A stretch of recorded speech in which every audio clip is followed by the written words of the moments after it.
कोल्हापूर जिल्ह्यातील काही महत्त्वाच्या बातम्या आता आपण थोडक्यात पाहणार आहोत। त्यासाठी आता पाहूया संक्षिप्त बातम्या अर्थात फास्ट न्यूज।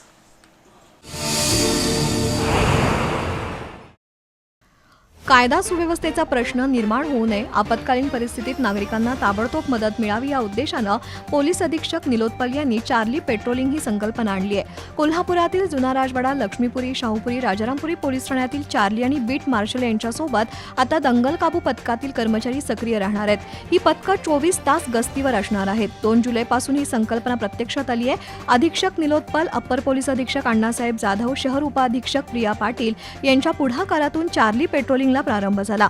यावेळी पोलीस निरीक्षक किरण लोंढे, श्रीराम कन्हेरकर, संतोष डोके, विकास जाधव उपस्थित होते। कागल तालुक्यातील अर्जुनवाड इथल्या 2 महिला 27 जून रोजी सकाळी चालायला गेल्या होत्या। त्यावेळी दोघा तरुणांनी दुचाकीवरून येऊन त्यांच्या गळ्यातील मंगळसूत्र हिसडा मारून चोरून नेलं। या गुन्ह्याचा तपास मुरगुड पोलिसांसह स्थानिक गुन्ह्यांविषयक शाखेकडून सुरू होता। पोलीस उपनिरीक्षक संतोष गळवे, अंमलदार संजय कुंभार, महेश पाटील, विजय इंगळे, रोहित मर्दाने, अमित सरजे यांच्या पथकाला चेन स्नॅचरविषयी माहिती मिळाली।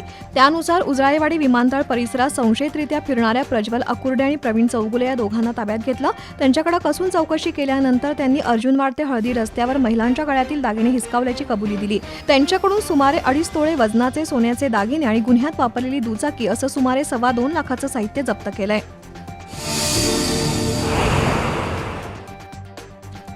कोल्हापूरचे मुद्रांक जिल्हाधिकारी बाबासाहेब वाघमोडे यांच्या विरोधात आरटीआय कार्यकर्ते महेश शिवदास यांनी मोहीम उघडली आहे। वाघमोडे यांच्या कोल्हापुरातील कारकिर्दीत मुद्रांक विभागात अनेक गैरप्रकार झाल्याचा आरोप महेश शिवदास यांनी पत्रकार परिषदेत केला।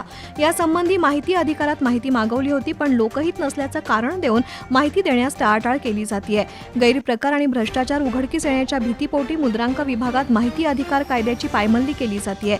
बाबासाहेब वाघमोडे यांनी मुद्रांक जिल्हाधिकारी विभागाचा कार्यभार स्वीकारल्यापासून झालेल्या कार्यालयीन खर्च, निविदा प्रक्रिया आणि दस्त नोंदणी प्रक्रियेतील अनियमितता यासंबंधी चौकशी करावी, दोषींवर कारवाई करावी अशी मागणी महेश शिवदास यांनी केली आहे। केंद्र सरकारनं मतदार यादीचं विशेष सखोल पुनरावलोकन करण्याचा निर्णय घेतलाय। महाराष्ट्रात SIRचं काम सुरू झालंय, पण मतदार नागरिकांमधून मतदार यादीच्या पुनरावलोकनाच्या कामाला पूर्ण क्षमतेनं प्रतिसाद मिळत नाही। या पार्श्वभूमीवर उपजिल्हाधिकारी संपत खिलारी यांनी पत्रकार परिषद घेऊन नागरिकांना आवाहन केलंय। लोकशाही मजबूत करण्यासाठी त्रुटीविरहित मतदार यादी असणं खूप महत्त्वाचं आहे। त्यामुळे नागरिकांनी BLO आणि मतदान अधिकाऱ्यांना आपली आणि कुटुंबाची माहिती देऊन सहकार्य करावं असं आवाहन खिलारी यांनी केलंय। 29 जुलैपर्यंत BLO घरोघरी भेट देऊन माहिती गोळा करणार आहेत। 5 ऑगस्ट रोजी प्रारूप मतदार यादी प्रसिद्ध होईल। 4 नोव्हेंबरपर्यंत या यादीवर हरकती आणि दावे दाखल करता येतील।